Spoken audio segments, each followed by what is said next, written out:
Hey, good people, this is your NI Dom back with another YouTube reflection. And this is a personal journal for contemplative people looking to think, grow, and have impact in the world. So, hey, something was wrong. Something was wrong. I'm here to do two things. I'm here to bring closure to an episode I just recorded a few days ago called Something Was Wrong. And that recording or that reflection was based on some other content I took in called Something Was Wrong. So there's a podcast called Something Was Wrong, I guess. I think it's called Something Was Wrong. And season 1 was a whole series about this woman. Her name is Sarah, I believe.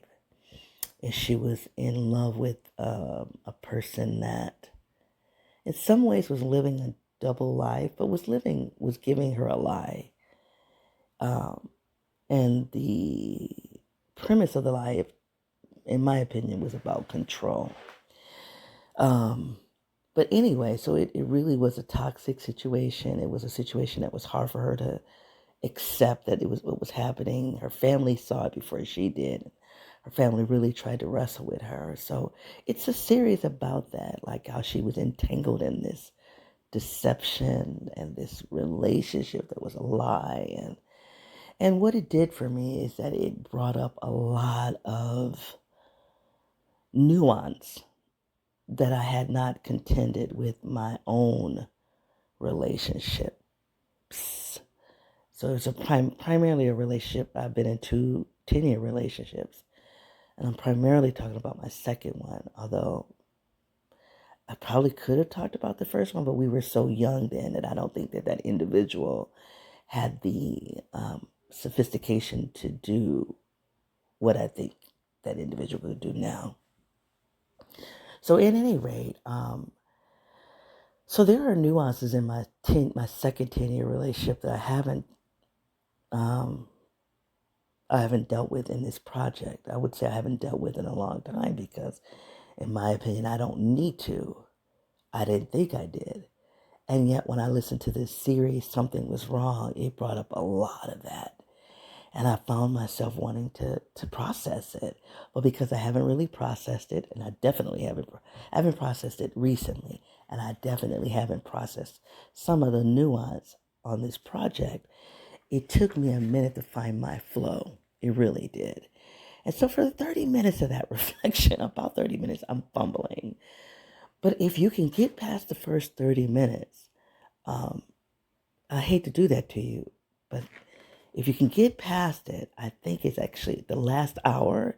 I think it's worth the listen. Okay, so I'm here to kind of capture a couple of the key points that I thought were worthy, and then bring proper closure because I ran out of time, and so I did not bring proper closure to that project. So I like to end my episodes with an assignment. And so I just want to give that assignment if you don't mind. So I'm going to bring closure. I'm going to highlight a few points that I think were important. And then I'm going to bring closure and then give you an assignment, okay? All right. So if you're new to this project, this is a personal journal where I process my inner and my outer worlds. I do so by using personality theory. The 2 theories that I use the most are the Myers-Briggs and the Enneagram. Pushing those 2 systems together, I identify as an INTJ8. I have a number of other disclaimers that I share in the long form reflection on the podcast. But for now, what I want you to know is that this project is unedited and it is unscripted.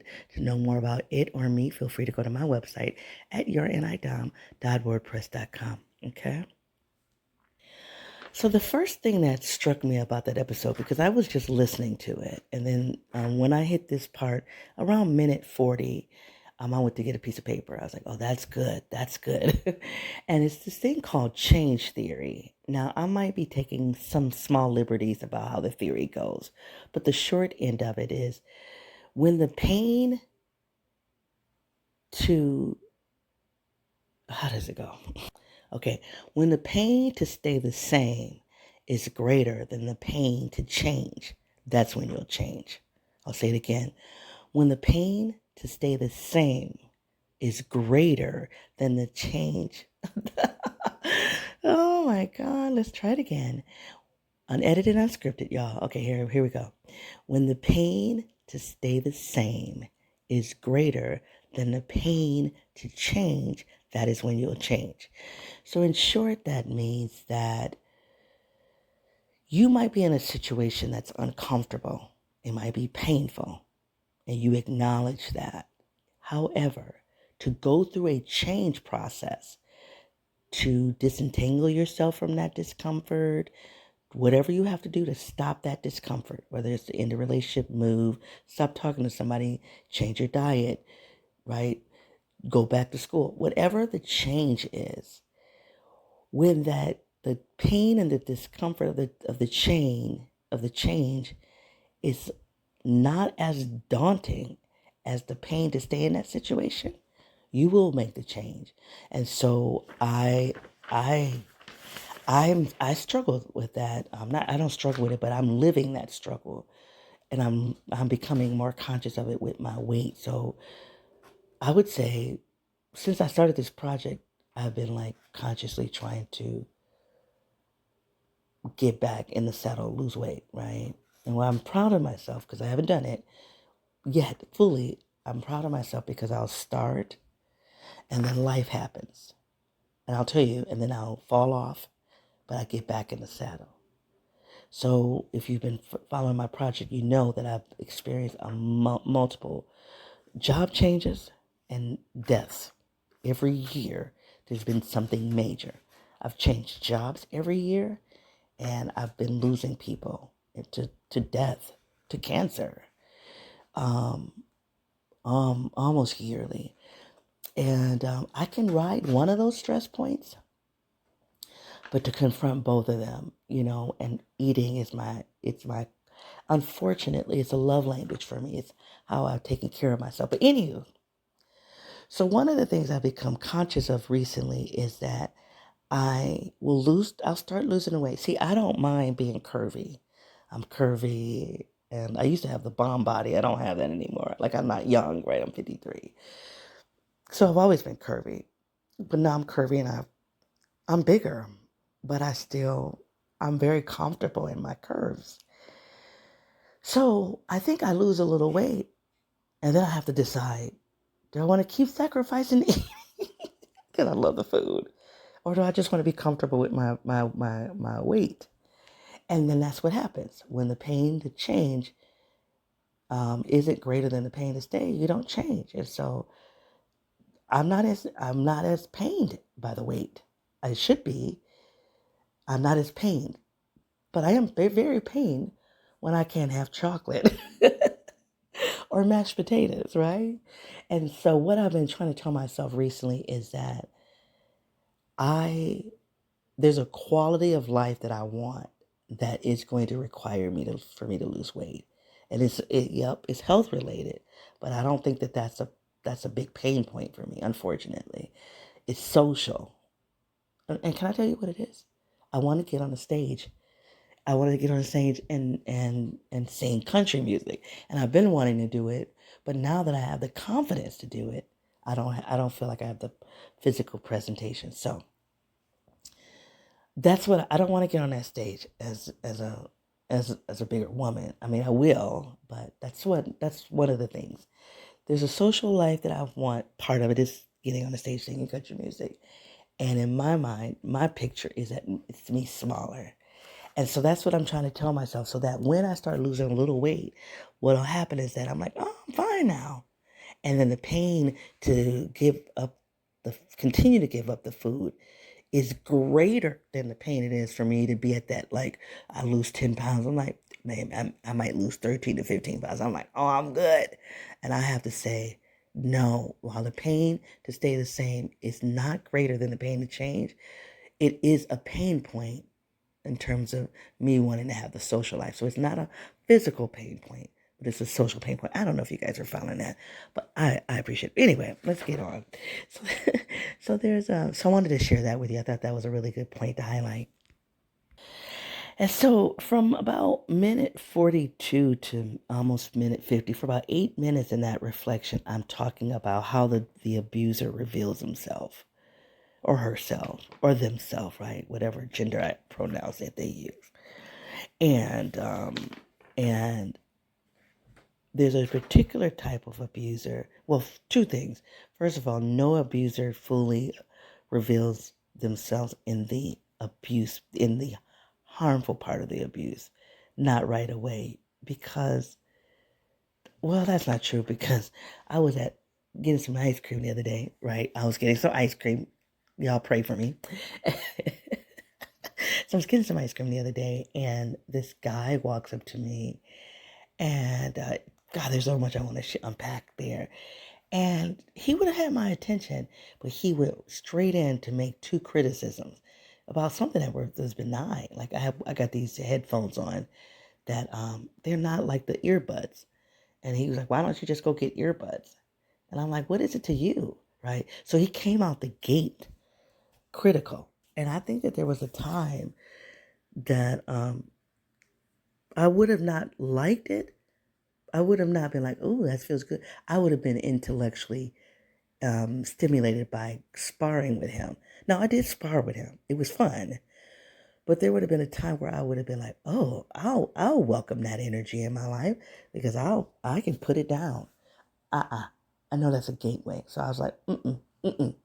But anyway, so in this episode, I just was talking about how the abuser reveals himself to you. And for a lot of strong women, the abuser reveals through what's called love bombing. So for about 8 minutes, I talk about that. And I talk about you got to be honest. When that love bombing happens, there's something about it that you're attracted to. It's something that you need. It's a cavity that hasn't been met. And in order for you to really address that you were in that love bombing situation, you got to admit what was missing for you, what was lacking, why you were attracted to that in the first place. Kind of like how I'm saying I was attracted to that sarcasm because it allowed me to intellectually spar with a person. But that leads to something else. So it leads to something that is no longer fun. Then around minute 50, I start talking about my situation where there was a major red flag. And again, because I've been trained to deal with like dysregulated people and emotional outbursts, when this person became extremely dysregulated, instead of me running, I leaned into it and I went into work mode. And I should have never done that. But that's what I thought that I was supposed to do. So I talk about that.